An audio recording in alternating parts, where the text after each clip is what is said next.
Hello there, and welcome to Is That Really It? Blink-182's new track, Blame It On My Youth, is facing some major pushback for quite a few reasons. Some of my thoughts on why can be seen in the most recent video, link in the description. Many people claim that the lyrical content of Blame It On My Youth is lacking. Well, I'm going to take a look at what is at play and see if this statement stands true. The first lyrics that we hear in the song are, I wasn't born with the rich blood, I started out with plenty of nothing at all. These lyrics are actually a major theme found in lots of rap. I started at the bottom and made it to the top. Is Mark borrowing from Lil Wayne's genre so that the audience can connect on some level during their live performances? I guess that remains to be seen with the rest of the words in this song and the other songs. Next we hear, I got stuck in the thick mud, the flash flood, punk rock, and the alcohol. These lyrics are similar to those on 6-8 from California Deluxe, which I'm going to read right now. Learn to swim in rushing rivers, breaking on the shore, make your peace with broken streets, your face turned towards the storm. Where Mark is using the imagery of a flood, rushing waters, a current being too strong for him to get free of, and it turns out that that was the case for punk rock and his influence that it's had on him, and that's where he decided to stay. Next, I was bored to death, so I started a band. I think this is pretty obvious. This references the lead single off of California, Bored to Death. Next is, cut my teeth on a safety dance. Again, a reference to his childhood. Safety dance by men without hats was pretty popular back in the 80s. Next, my attention span never stood a chance. I think this is a pretty clever link into the song, What's My Age Again? Mark sings, what the hell is ADD? This is a nod to one of their most popular songs and a real challenge that Mark dealt with growing up. Now let's move on to the bridge, or at least the pre-chorus bridge. It's too late, can you forgive me now? Mark thinks that he can't revert to anything other than punk music. I guess the joke is that he really is doing something different other than punk, such as trash pop and the blurred lines of alternative pop that emanate from this track. Or maybe he's saying that he has changed his musical style and he's sorry to the fans. Pretty deep. And now let's get to the chorus. You can never kill my high. I'm the ink and you're the headline. Oh, blame it on my youth. Blame it on my youth.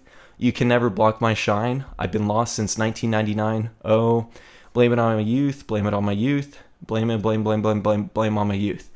Alright, so this chorus I feel is pretty shallow just because it repeats the title of the song 4 times completely with some of that at the end where it's, the electronic version. And it has some stuff about, not dragging me down and whatnot. Like, let me be, you can't change me, I was born this way, so there.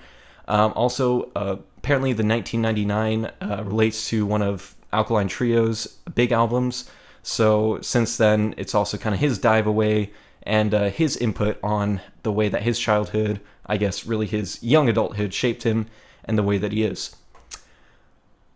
Alright, so let's move on to Matt's verses that I think are a good contrast to Mark's verses. So I'll read it and then I'll go through what I think each of these lines kind of mean.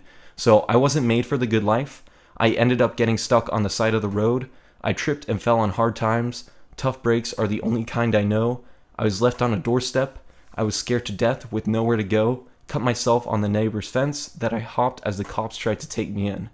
So I'm not too much of a fan of Matt's lines here, but again, it echoes the same sentiments of the chorus. I'm tough, even when the world was seemingly against me. I rose up against all odds. One thing about the second verse that is pretty cool is how well it mirrors the first verse, using the same imagery in a different context. From the first verse, wasn't born and wasn't made. In this one, bored to death, and now scared to death is what Matt is saying. Cut my teeth from Mark and cut myself. And then attention span versus actual delinquents. I think one thing to take into account here is that Mark's verses are very abstract, kind of metaphorical, and then Matt's verses come in where it's very literal and an actual description of his life. So moving on, we already talked about the pre-chorus, so we'll get to the bridge. I was raised on the Ritalin ever since I was a little kid.